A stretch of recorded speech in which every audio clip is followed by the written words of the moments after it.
Con el sistema semáforo podremos reactivar nuestra economía y seguir cuidándonos en la nueva normalidad. Conoce cómo funciona cada etapa. Cuando el semáforo de tu estado esté en color rojo, solo las actividades esenciales como la producción y venta de alimentos pueden trabajar con las medidas de prevención necesarias como la sana distancia y la sanitización. En naranja, se suman actividades no esenciales como hoteles y cines, pero solo a la mitad de su capacidad y siguiendo las medidas de prevención. Además, podremos acudir a los parques cuidando el 30% de capacidad. Si está en amarillo, las actividades no esenciales como restaurantes, hoteles y plazas podrán estar a un 60% de capacidad con las medidas de prevención. Finalmente, cuando esté en verde se podrá regresar a las clases presenciales, así como a los bares y gimnasios, cuidando las nuevas medidas sanitarias para evitar contagios. Para mayor información visita coronavirus.gov.mx. Juntos saldremos adelante. Gobierno de México.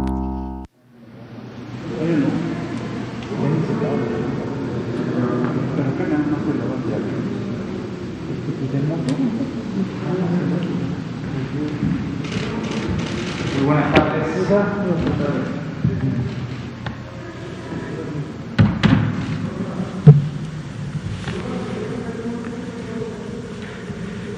Muy buenas tardes, tengan todas y todos. Buenas tardes aquí en Palacio Nacional, Salón Tesorería, y buenas tardes a todas las personas que desde sus hogares nos siguen a través de diferentes plataformas digitales, a través de sus televisores en diferentes canales de televisión públicos y privados. Hoy es lunes 22 de febrero, son las 19 horas con 1 minuto y vamos a dar paso a la conferencia de prensa sobre la situación que guarda la epidemia que provocó y que provoca aún el virus SARS-CoV-2 en nuestro país y el mundo, la pandemia de la COVID-19. Hoy, lunes 22 de febrero, se dio inicio a la primera Semana Nacional de Salud Auditiva, una semana decretada por el Congreso de la Unión para llevar a cabo diversas actividades para la concientización sobre lo que significa tener una buena salud auditiva. Les comparto que antes de pasar al escenario nacional y la descripción de cuál es el estatus del programa de la Política Nacional de Vacunación contra el virus SARS-CoV-2 en México, les comento que el INEGI en su censo 2020 nos dice que el 4.9% de la población en México tiene o vive con alguna discapacidad.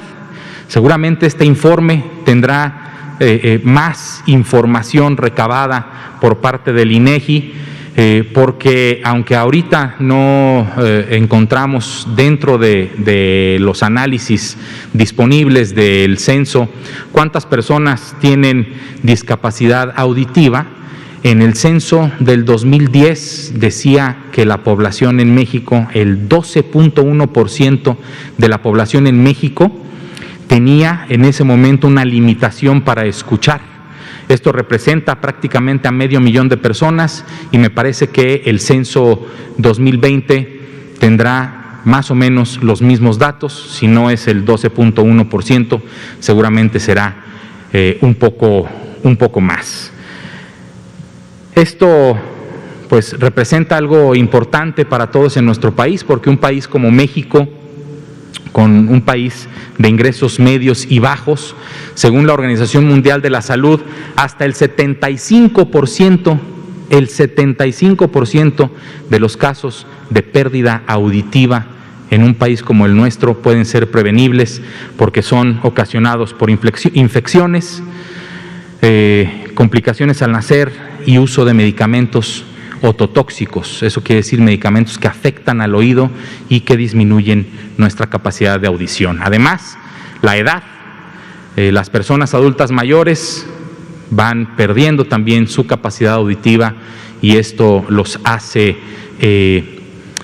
ser un grupo que ya por su edad y entre más avanzada la edad se tiene un poco de mayor vulnerabilidad. Las personas que además van perdiendo la audición sufren también inclusive maltrato por parte de la sociedad, incluyendo a veces sin querer por sus propias familias. Entonces, hoy, 22 de febrero, inicia la Semana Nacional de Salud Auditiva y debe haber múltiples actividades. Hoy iniciamos con un seminario virtual y así en diferentes plataformas habrá otros seminarios y conversatorios con diferentes organizaciones de la sociedad civil como Escuchar es lo Máximo, Kivita, Asociación Civil, Escorza y CJ, también Asociación Civil. Y también hoy, lunes 22 de febrero, es cumpleaños del subsecretario Hugo López-Gatell Ramírez, a quien le mandamos un fuerte abrazo virtual para que se recupere mucho más rápido de esta infección por COVID-19. Vamos ahora a pasar a la primera parte del informe técnico, que es lo referente a la situación epidemiológica de la COVID-19 en nuestro país. Vemos con mucho beneplácito cómo se mantiene una disminución del 26% con respecto a la semana inmediata anterior, de las 5 a las 6 ya de este año 2021, un descenso importante después de este pico máximo que tuvimos en la segunda ola, que pasó por mucho el pico que tuvimos en la primera ola. Esta es una primera ola, aquí hay un franco descenso y posteriormente un franco ascenso. Por eso esta es una primera ola y esta es la segunda ola. Aquí lo que podemos alcanzar a ver desde una perspectiva de promoción de la salud es cómo como sociedad aprendimos también de la primera ola cuando vimos que hay un incremento importante en el número de casos, cómo ejecutar las acciones básicas de prevención de las enfermedades respiratorias, quedarse en casa, lavarse las manos, utilizar el cubrebocas correctamente, mantener una sana distancia para poder disminuir de forma importante y lo más rápido posible este segundo pico epidémico. El número de casos activos ahora se reduce al 2%, 47,168 personas se estima que sea la epidemia activa en nuestro país, representa el 2% de toda la epidemia en nuestro país, es una reducción de un punto porcentual sobre lo que habíamos estado viendo en últimas semanas. Asimismo, 456,217 personas en nuestro país han tenido o tienen hasta el momento su esquema completo de vacunación contra el virus SARS-CoV-2 para prevenir la COVID-19. Tenemos un total de 2,238,558 casos estimados, 1,602,024 personas que han tenido un contacto con el Sistema Nacional de Vigilancia Epidemiológica y se estima han recuperado su salud. Sabemos que así como hay un exceso de mortalidad que no están contemplados en estas muy lamentables 180,536 defunciones con una prueba positiva al virus SARS-CoV-2. También sabemos que este número de 1,602,024 personas recuperadas son mucho mayor que los que tenemos en este registro, dado que un porcentaje muy alto, un porcentaje muy importante de las personas que se infectan con el virus SARS-CoV-2 no van a presentar un cuadro o su cuadro es lo suficientemente leve como para no requerir de la atención y de los servicios de salud. La ocupación hospitalaria desciende rápidamente, 34% actualmente es la ocupación nacional, y vemos cómo las curvas epidémicas de ocupación hospitalaria también van descendiendo de forma importante. Ya la ocupación tanto general como de camas que no tienen un respirador mecánico ya están en niveles que se están acercando al final de la primera ola. Lo mismo se observa en la curva de las personas que se hospitalizaron y que requirieron de un respirador mecánico, cómo va descendiendo la ocupación hospitalaria. Aquí se ve más claramente cómo en las camas para hospitalización general, para atender a personas que presentan una infección respiratoria aguda grave, pero que no requiere de cuidados críticos, ya no tenemos ninguna de nuestras entidades federativas con más del 70% de la ocupación de camas generales. 3 entidades federativas se mantienen entre el 50 y el 69%, Ciudad de México, Puebla y el Estado de México con 58, 54 y 52% de ocupación hospitalaria respectivamente, y 29 de nuestros estados tienen menos del 50% de ocupación. Este 33% de ocupación nacional representa 10.476 camas ocupadas de las 31.743 camas totales con la que cuenta la red IRAG, los hospitales de esta red para atender infecciones respiratorias agudas graves. Sobre la disponibilidad u ocupación de camas que tienen un respirador mecánico para atender personas con un cuadro crítico de infección respiratoria aguda grave, tenemos una disminución de un punto porcentual. Se ocupa actualmente el 36% de las camas con un respirador mecánico. También ninguna de nuestras entidades federativas tiene más del 70% de ocupación hospitalaria de camas con un respirador mecánico. La Ciudad de México se mantiene entre el 50 y el 69%, tiene un 63%, va reduciendo de forma importante su ocupación, tanto de camas generales para IRAG como de camas que tienen un respirador mecánico. Este 36%, que es la distribución a nivel nacional, representa 4.075 camas con un respirador mecánico ocupadas de las 11.190 que se tienen registradas al momento en los hospitales que conforman la red de hospitales para atender infección respiratoria aguda grave. Sobre el avance diario de aplicación de vacunas de la Estrategia Nacional de Vacunación, que está inmersa en la Política Nacional de Vacunación, vemos que al día de hoy se reportan un total de 38.790 dosis aplicadas el día de hoy, y vemos cómo hay picos importantes de acuerdo a cómo vamos recibiendo también este número importante de dosis de diferentes vacunas que se van recibiendo en nuestro país. Sobre el avance acumulado, actualmente 1.733.404 dosis se han aplicado en nuestro país, y tenemos un 0.08, esto quiere decir menos del 1% de dosis perdidas que están representadas en estas 1.441 dosis perdidas de vacuna. 70% de avance de las dosis aplicadas que se distribuyeron para las personas adultas mayores por entidad federativa, con avances importantes en varios de nuestros estados de la República: Aguascalientes, Campeche, la Ciudad de México, el estado de Guanajuato, y así sucesivamente, con más del 95% de las dosis aplicadas. Tenemos un total de dosis recibidas de 860.450 de la vacuna de AstraZeneca, de las cuales se han aplicado 604.110. ¿Esto qué representa?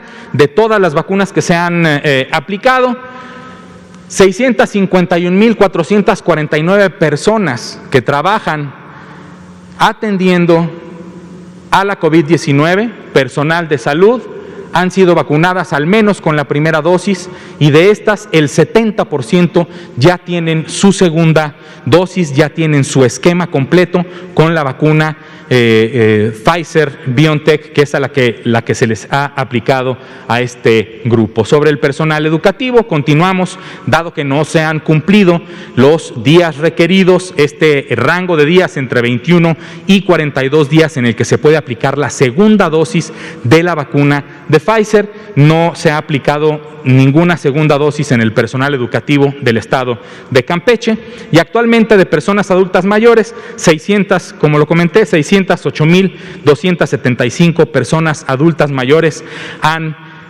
recibido su primera dosis de vacuna contra el virus SARS-CoV-2. Los ESAVI, los eventos supuestamente atribuibles a la vacunación e inmunización, se han notificado un total de 7,795 casos hasta el día de hoy, distribuidos por vacuna de esta forma: 7,588 de la aplicación de la vacuna Pfizer BioNTech y 207 de la vacuna AstraZeneca. ¿Por qué la diferencia? Evidentemente también por la cantidad de vacunas que hemos recibido y aplicado de la primera vacuna que se comenta, la de Pfizer, y de todo esto representa 0.4% de las dosis aplicadas a las personas se han detectado y reportado algún evento supuestamente atribuible a esta inmunización, de lo cual es muy importante. Menos del 1% de todos estos casos notificados han sido graves. Representan a 47 personas que han recibido su atención en el Sistema Nacional de Salud y que actualmente continúan hospitalizadas 13 personas distribuidas en todos estos estados de la República que están recibiendo atención por haber presentado un ESAVI grave.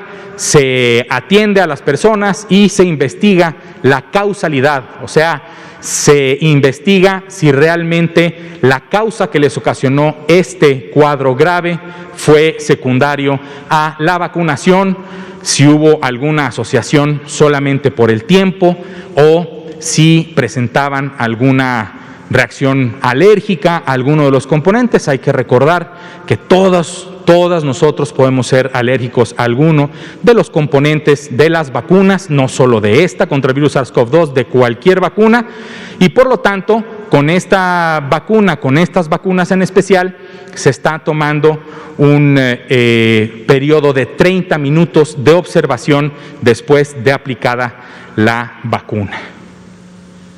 La vacuna CoronaVac se empezó a aplicar en el Estado de México, en el municipio de Ecatepec, y se han aplicado hasta el momento del corte de información 4,180 dosis. Pues este es el informe, tanto el informe técnico de cómo gracias a las diferentes intervenciones en los estados de la República, los equipos de salud, los equipos de epidemiología, los equipos de salud pública, los equipos de atención a la salud en los 32 estados de nuestra República, se ha disminuido el número de casos, la búsqueda intencionada de casos, la estrategia de atención primaria de la salud en la búsqueda de personas que puedan complicarse, otorgando lo que es la promoción de la salud, que es información correcta, en el momento correcto, a las personas correctas para tomar decisiones correctas. Esto está dando frutos para observar una disminución importante en el número de casos sospechosos y por lo tanto también de casos confirmados de positividad en la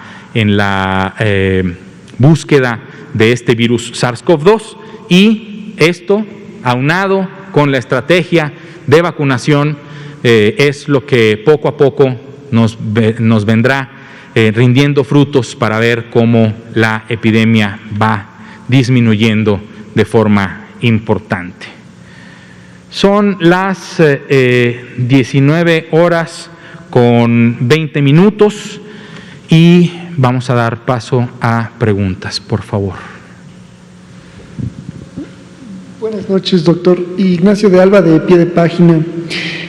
Preguntarle si se va a replantear la logística de vacunación en lugares donde es muy lenta la aplicación de dosis, por ejemplo, Oaxaca, Michoacán y Chihuahua. También preguntarle, en Ecatepec hay mucha confusión entre la gente sobre a quiénes les toca vacunarse, sobre si los puestos de vacunación estarán abiertos varios días. Nosotros tenemos reporteado que hay aglomeraciones. También si nos pudiera platicar pues cuál es la logística que se está llevando en Ecatepec. Gracias. Con todo gusto.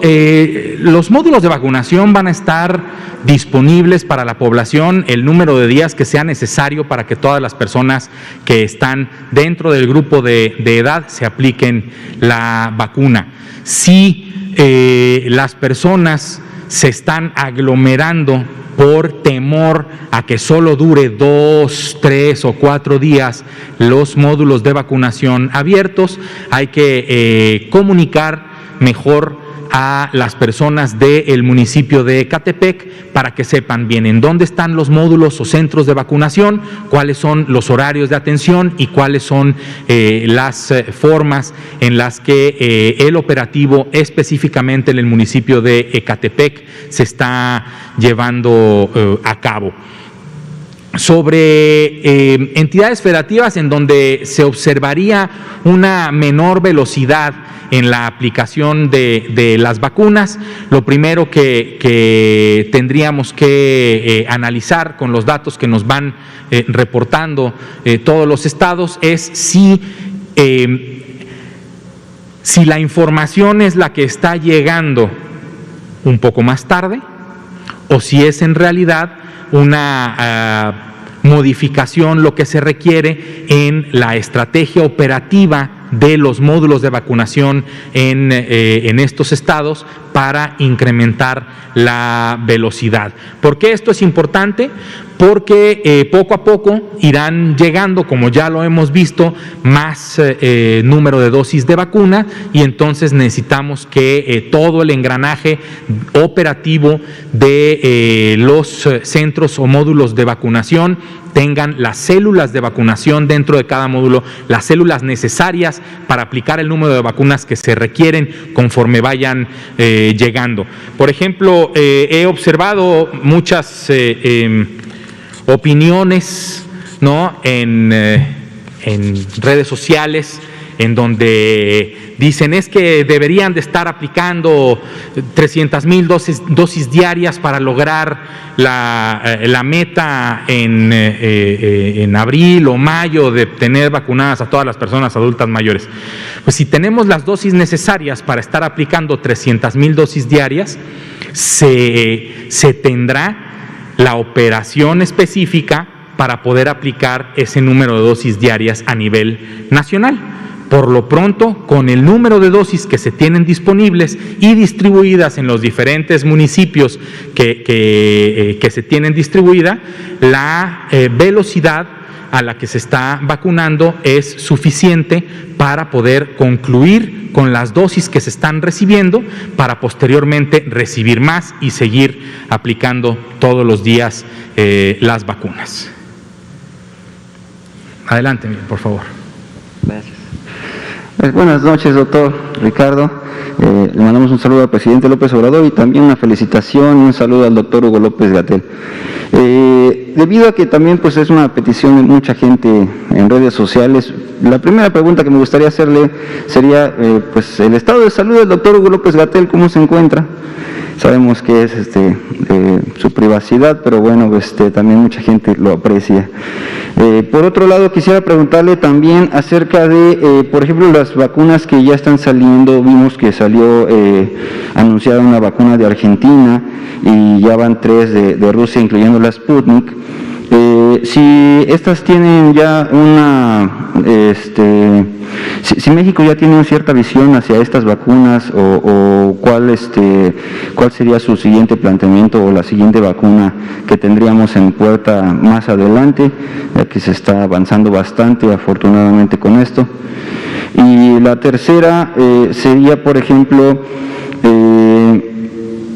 ¿cuándo empezarían los adultos mayores? ¿Cuándo podrían empezar los adultos mayores a poder trabajar y regresar a las labores o a sus actividades? Hay muchos adultos mayores que pues sí quisieran trabajar, los vemos ahorita afuera en las calles también, de alguna manera, a veces pidiendo dinero. Me gustaría saber cuándo podrían ustedes ver viable que ya se pudieran reincorporar las actividades, en qué momento sería. Con todo gusto, Miguel. En primer lugar, sobre el estado de salud del subsecretario López-Gatell, el doctor López-Gatell se encuentra con un cuadro leve de sintomatología, muy poca fiebre, digamos, y no es constante, está bien controlado, buena saturación y sobre todo, como también él lo había anunciado, buen ánimo para la recuperación de su infección por el virus SARS-CoV-2. Estamos confiados en que el estado de salud, el estado físico del doctor López-Gatell le permitirá cursar con una enfermedad leve en los 14 días en los que debe estar en aislamiento preventivo y curativo de recuperación, para que después de estos 14 días se reincorpore a sus actividades, mismas que no ha suspendido. Afortunadamente el siglo en el que vivimos nos permite estar trabajando y en contacto a distancia, y el doctor López-Gatell no ha dejado de estar al pendiente del análisis epidemiológico y de la estrategia operativa de la política nacional de vacunación contra el virus SARS-CoV-2. Ay Dios, recuérdamelo. La próxima vacuna en tener una autorización para su uso de emergencia en nuestro país, en realidad, pues no podríamos saber cuál es. No hay ahorita un expediente o dossier ingresado en COFEPRIS para hacer el análisis, pero sí se cuenta con vacunas que están, por ejemplo, llevando a cabo ensayos clínicos en nuestro país, como puede ser la de Janssen y Novavax. Esta información la pueden encontrar también en un cuadro en coronavirus.gov.mx, dando clic en la primera imagen que aparece en la portada, donde dice más información para vacuna, y bajando el cursor vamos a ver cómo tenemos CureVac, Novavax y Janssen de Johnson & Johnson, que tienen protocolos de estudio fase 3 autorizados en nuestro país, lo que les facilita a ellos como empresas de la industria farmacéutica y a la COFEPRIS el análisis de la información una vez que puedan presentar sus análisis intermedios de la fase 3 para poder solicitar una una autorización para su uso de emergencia en nuestro país. No quiere decir lo que estoy diciendo, no quiere decir que alguna de estas 3 vacunas pueda ser la siguiente en solicitar, pero pues tenemos ese registro en COFEPRIS de que esas 3 vacunas tienen un ensayo clínico fase 3 con sitios en nuestro país, ¿no? Puede ser alguna de esas vacunas. Las nuevas vacunas irán saliendo con más información, con sus análisis, sus ensayos clínicos fase 3, sus análisis intermedios, y conforme vayan teniendo este tipo de análisis, irán solicitando a los diferentes países la autorización para el uso de emergencia. Sin embargo, como se ha presentado en esta conferencia de prensa y en el Pulso de la Salud en alguna ocasión, el calendario que tenemos previsto para la recepción de vacunas, con las vacunas que hasta el momento se tienen ya, que se han recibido vacunas y que tienen una autorización de uso de emergencia, tenemos alrededor de 107 millones de personas que pudieran estar inmunizadas en todo 2021 con la vacuna de Pfizer, con los diferentes mecanismos para acceder a la vacuna de Astra, como puede ser COVAX, directamente con Astra o a través del Instituto Serum de la India, la vacuna que ya empezó en Ecatepec, Sinovac. Entonces tenemos en México ya múltiples opciones de vacuna que nos dan una buena esperanza y una luz, como dicen, al final del túnel, en el que con estas vacunas podremos vacunar o podremos inmunizar a la población que se puede inmunizar. Esto es muy importante. Hasta el momento, personas de 16 años y más. Ahora, ¿cuándo podrán regresar las personas adultas mayores a sus labores? Muchas personas adultas mayores tienen trabajos formales y muchas personas adultas mayores también tienen trabajo por su propia cuenta, ya sea por honorarios o en la venta informal de algún producto. En realidad, si tenemos este conjunto de medidas básicas de prevención bien ejecutadas y de acuerdo con lo que se estableció en el lineamiento del semáforo de riesgo epidémico, mientras el riesgo vaya disminuyendo, las personas adultas mayores que son más susceptibles a presentar un cuadro grave también pueden ir recuperando parte de sus actividades que antes de la epidemia ya tenían. Por ejemplo, en estados en naranja o en rojo, aunque ya no haya ahorita, aunque ya no hubiera ahorita ningún estado en rojo, se tiene en este lineamiento las recomendaciones de qué actividades podrían empezar a hacer las personas adultas mayores. Y entonces, en naranja y en rojo, la recomendación es a las personas adultas mayores que trabajan formalmente en alguna empresa que se les privilegie en el trabajo a distancia. Y a partir del semáforo amarillo y verde, que es el que representa el menor de los riesgos, pero no es riesgo cero, siempre existe un riesgo, aunque el semáforo esté en verde, siempre existe un riesgo de contagio y de inicio de nuevo de un incremento en el número de casos. Es cuando la recomendación es que guardando las medidas básicas de prevención a las que se le agrega la vacunación, no se van a dejar las medidas básicas de prevención solo por haber recibido una vacuna. De igual forma hay que seguirse haciendo higiene de manos con agua y jabón o alcohol al 60 o 70% para hacer esta higiene de manos, el seguir utilizando el cubrebocas de forma correcta, cubriendo nariz y boca para disminuir la probabilidad de emitir al aire libre gotitas o aerosoles que pudieran estar contaminadas con el virus SARS-CoV-2, y también el hecho de tener aglomeraciones en lugares cerrados se debe de evitar. Los lugares cerrados hay que ventilarlos correctamente para que no se vicie el aire dentro de estos lugares cerrados, y por lo tanto, si tenemos todas estas medidas de prevención a las que la vacuna se le une, es como estamos viendo que se reduce la curva de contagios, y será la forma en la que las personas adultas mayores que tengan algún trabajo específico, alguna necesidad de trabajar, se podrán integrar poco a poco a sus labores. Adelante, por favor. Gracias, doctor.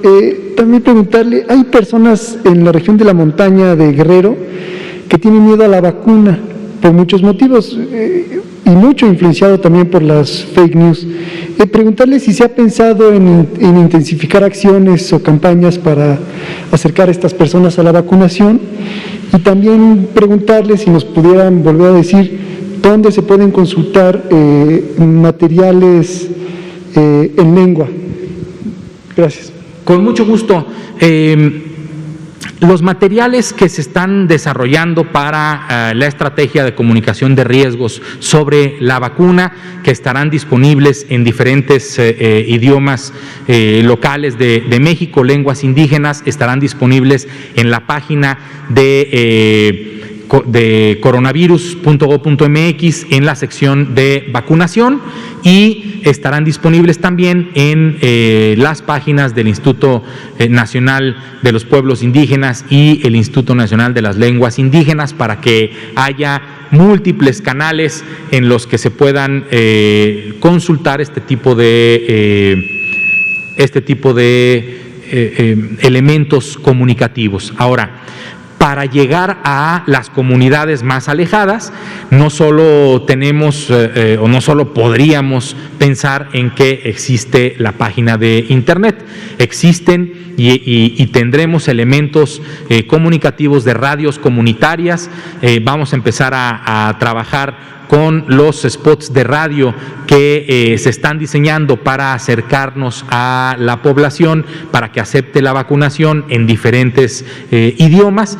Y algo que me parece que es importante comentar es cómo una estrategia de comunicación específica para la vacunación contra la COVID-19 no puede ser simple y sencillamente generalizada.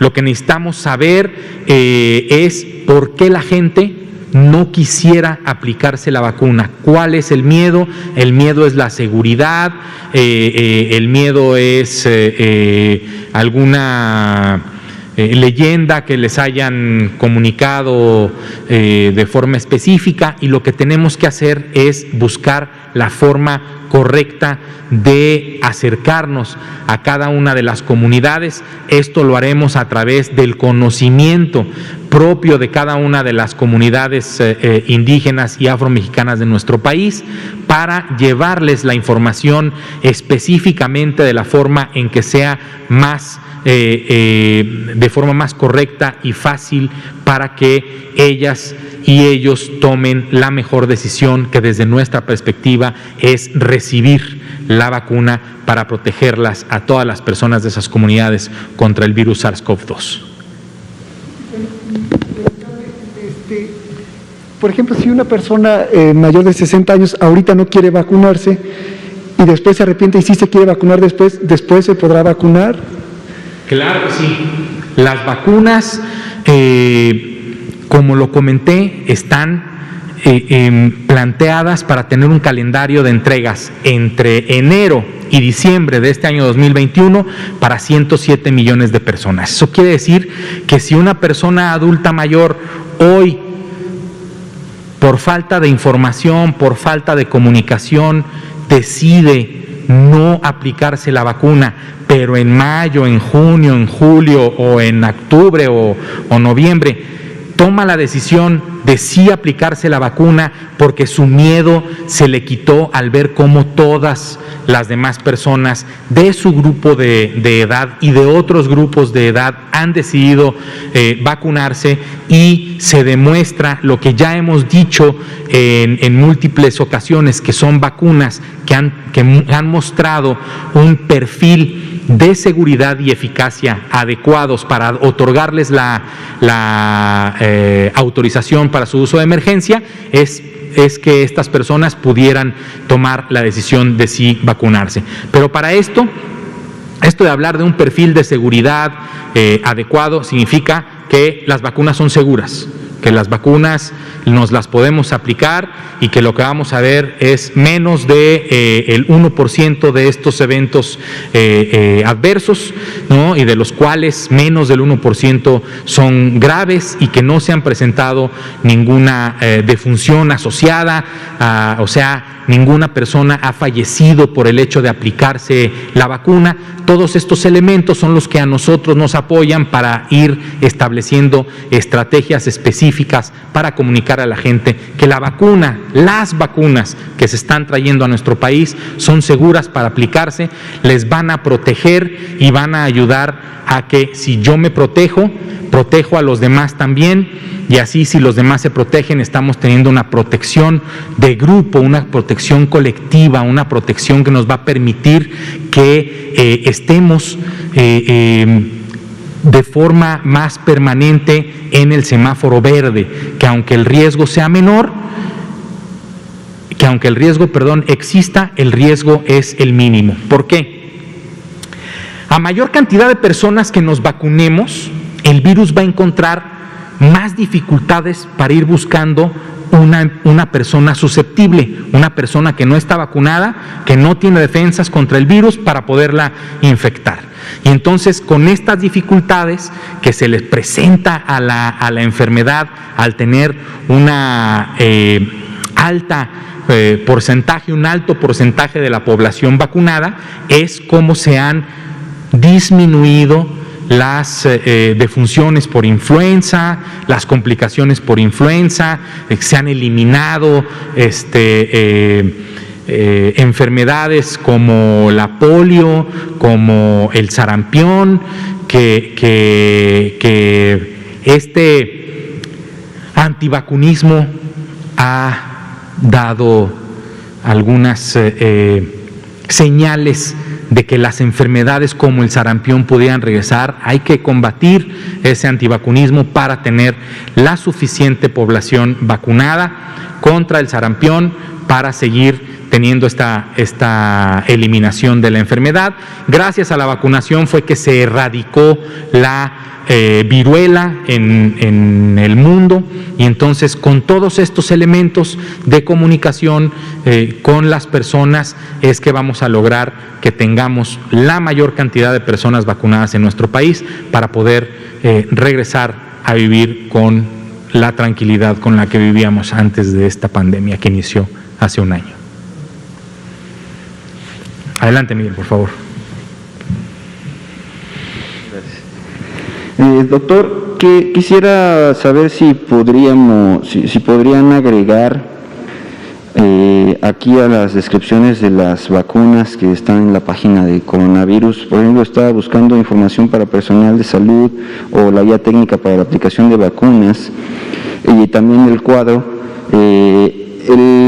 los costos de las vacunas o cuánto también se ha dado de adelanto por cada vacuna. Si se pudieran agregar ese parámetro a las tablas, o dónde podríamos encontrar esa información. Ahorita quise también explicarle a una señora que nos encontramos ahí en el Zócalo, y nos preguntó eso, y traté de buscarlo rápido, pero bueno, no lo pude encontrar rápido. Y otra cosa también, si podría, por ejemplo, independientemente de la estrategia de vacunación que lleve a cabo cada municipio, en este caso, por ejemplo, el más reciente, que es Ecatepec, si se pudiera recomendar a la población alguna estrategia para no tener tanta aglomeración y que no se arriesgue tanto a la gente a la hora de vacunarlas. Sabemos que la estrategia y los protocolos dependen de cada municipio y cada lugar, pero pues desgraciadamente hemos visto también que la gente tiene la tendencia a ir desde muy temprano a muchos lugares. Y en este caso de las vacunaciones, pues vimos también aquí en la Ciudad de México que se iban a formar desde las 3 de la mañana, cosas así. Entonces, no sé si pudiera haber alguna recomendación directamente de aquí para la gente que se vaya a vacunar, no sé, que no haga ciertas conductas o algo que se perjudique, para que no se arriesgue. Con todo gusto. Gracias, Miguel. Mira, sobre el primer aspecto del costo de las vacunas, las inversiones que se han hecho, hay algunos detalles de los contratos que han puesto cláusulas de confidencialidad. Entonces, todo lo que sea transparentable se transparentará, se está haciendo así, se está haciendo en coordinación con el Instituto Nacional de Acceso a la Información y se pondrá en los lugares en los que deba de existir esa información. ¿Por qué lo comento así? Porque la página de vacuna COVID va dirigida a otorgar la información sobre la vacuna para que las personas conozcan cuáles son los potenciales eventos adversos, cuáles son las que son de una dosis o 2 dosis, esta información que es útil para las personas para tomar la decisión de vacunarse en el momento en que le toque. En realidad, el costo de la vacuna, de una o de otra, o la inversión que se ha hecho de toda la estrategia de vacunación, no debería de formar parte de la información que las personas deben de tener para tomar la decisión de vacunar. Sí para transparentarlo, sí está perfecto, pero para tomar la decisión es lo más importante: cuáles son las vacunas, cuál es su eficacia, todas son seguras, etcétera. Con gusto, Miguel, adelante. Perdón, doctor, lo comento porque desgraciadamente sale la información negativa en redes sociales de que esa vacuna es chafa porque es barata, o sea, ciertos comentarios así, y otra malinformación que llega a sonar que dice que son regaladas para México y son así como que, o sea, un desprestigio muy mal informado en donde la gente así como que dice, no, pues quién sabe, o sea, se maneja de esta manera política muy mala, y por eso lo comentaba. Claro que pues sí, no es algo así como que pues vamos a pagar las vacunas, ¿no? No es muy de interés público, pero desgraciadamente hay información que sí perjudica a la hora de tratar de que la gente se convenza para la vacunación, o sea, se pasa de tema, por eso lo comentaba. Claro, pero, con gusto. Gracias. Miguel, muchas gracias. En realidad, las vacunas que se han aplicado en nuestro país forman parte de los diversos contratos y convenios que se han hecho con diferentes farmacéuticas y cada una de las instancias que hemos participado en la generación de esta política tendrá que ir transparentando los recursos que se han derogado para esta estrategia. Entonces, sí, todo lo que es transparentable se llevará a cabo, como fue la instrucción del presidente López Obrador, para ser transparentes en el uso de los recursos públicos y de la política nacional de vacunación, de acuerdo a los estándares también que se tengan de transparencia o confidencialidad dentro de los contratos. Sobre la aglomeración, ¿qué pudiera yo en este momento comunicarle a las personas adultas mayores y sus familias? Lo primero es, esta estrategia confía en ustedes, confía en que si el municipio o alcaldía a la que se le está destinando la vacuna es la alcaldía o municipio A, solo acudirán las personas que viven en el municipio o alcaldía A. No hay que saltarse la fila, no hay que buscar otras formas de obtener lo más rápido posible la vacuna. Estamos haciendo todos como Estado mexicano, gobierno y sociedad, el mayor de los esfuerzos para tener todas las vacunas disponibles para todas las personas que somos susceptibles de vacunar en nuestro país. Entonces, las vacunas van llegando, van a llegar, hay que tener paciencia, hay que ver la estrategia específica que se está llevando a cabo entre el operativo Correcaminos y la instancia local, dado que así es como se van desarrollando la estrategia operativa al mayor nivel local posible. Si se estipulan días para ciertos letras del apellido, hay que respetarlo. Si solamente se está vacunando a las personas que radican en esa demarcación territorial, hay que respetarlo. Llegará el momento en que su demarcación territorial tendrá los días específicos para recibir su vacuna. Esto nos va a ayudar a que tengamos un mejor control en la aplicación de la vacuna, que todas las personas reciban la vacuna que les corresponde de acuerdo a su edad y el lugar en el que viven. Y esto evitará también las aglomeraciones, las filas a las 3 de la mañana, porque además, si ustedes ingresan a la página de información de vacunación, verán que uno de los mejores aspectos para tener una buena respuesta inmune es el sueño. La higiene del sueño, así como lo han platicado aquí nuestras expertas y expertos del Consejo Nacional de Salud Mental y la Comisión Nacional contra las Adicciones y los Servicios de Atención Psiquiátrica, la higiene del sueño, el tener un buen sueño y un buen descanso nos ayuda a tener un sistema inmunológico que va a responder correctamente a la aplicación de la vacuna. Entonces, esperar el turno que nos toca, estar bien informados a través de las diferentes plataformas que se tienen para informar en dónde se está recibiendo, en dónde se está aplicando la vacuna y qué día me toca a mí o a mi padre o a mi madre o a mi abuela o a mi abuelo, será la mejor estrategia en que cada uno de nosotros va a poder colaborar y ser corresponsables en el correcto y en la correcta aplicación de la estrategia operativa de la Política Nacional de Vacunación contra el virus SARS-CoV-2 en nuestro país.